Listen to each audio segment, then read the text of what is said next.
నేను బయటికెళ్తే మామూలుగా ఉండదన్న కేసీఆర్ ఇదేనా? హత్యా రాజకీయాల్ని ప్రేరేపించడమే నీ లక్ష్యమా? కాళేశ్వరం అవకతవకల మీద మీతో పాటు హరీష్ రావు ఇతర అధికారుల మీద ఏసీబీ కేసుల్ని తర్వాత కేసులను పురమాయించినందుకే తనను హత్య చేయించిండ్రా? ఉద్యమకాలంలోనేమో ఆత్మహత్యలను ప్రేరేపించి లబ్ధి పొందిండ్రు. ఇప్పుడు మళ్లీ రాజకీయాల కోసం రాజలింగమూర్తి హత్య దేనికి జరిగింది అనంటే కేవలం మీ రాజకీయ ప్రయోజనాల కోసమే. మాకెవరైనా ఎదురొస్తే ఇట్లా ఉంటదని చెప్పడానికే ఈ హత్య జరిగింది. కేసీఆర్ని, హరీష్ రావుని, ఇతర అవినీతి అధికారులను ఈరోజు తను ఎదిరించినందుకే ఆ మాజీ కౌన్సిలర్ సరళ భర్త ఈరోజు హత్యకు గురైండు. నువ్వు బయటికెళ్తే మామూలుగా ఉండదంటే హత్య రాజకీయాలు ప్రేరేపించడానికే ఇలాంటి ప్రయత్నాలు చేస్తున్నారా? తస్మాత్ జాగ్రత్త. ఇది మంచి రాజకీయ సంస్కృతి కానే కాదని చెప్పి బీఆర్ఎస్ పార్టీకి ఈరోజు హెచ్చరిస్తున్నాం. నేను బయటికెళ్తే మామూలుగా ఉండదన్న కేసీఆర్ ఇదేనా? హత్యా రాజకీయాల్ని ప్రేరేపించడమే నీ లక్ష్యమా?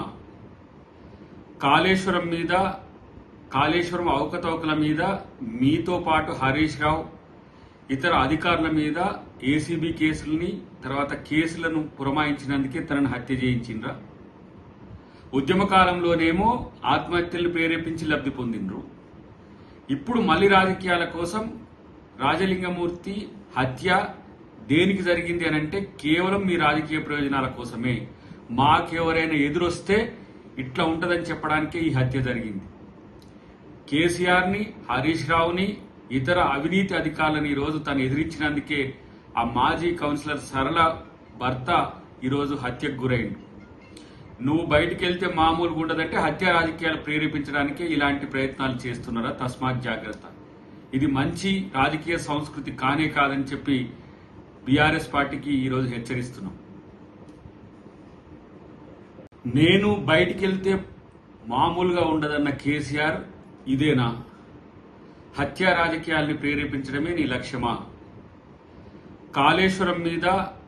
కాళేశ్వరం అవకతవకల మీద మీతో పాటు హరీష్ రావు ఇతర అధికారుల మీద ఏసీబీ కేసుల్ని తర్వాత కేసులను పురమాయించినందుకే తనను హత్య చేయించిండ్రా?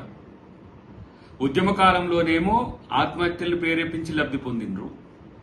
ఇప్పుడు మళ్లీ రాజకీయాల కోసం రాజలింగమూర్తి హత్య దేనికి జరిగింది అనంటే కేవలం మీ రాజకీయ ప్రయోజనాల కోసమే.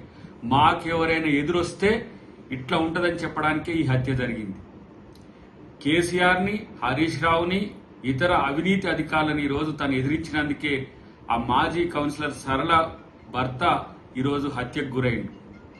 నువ్వు బయటికెళ్తే మామూలుగా ఉండదంటే హత్యా రాజకీయాలు ప్రేరేపించడానికే ఇలాంటి ప్రయత్నాలు చేస్తున్నారా? తస్మాత్ జాగ్రత్త.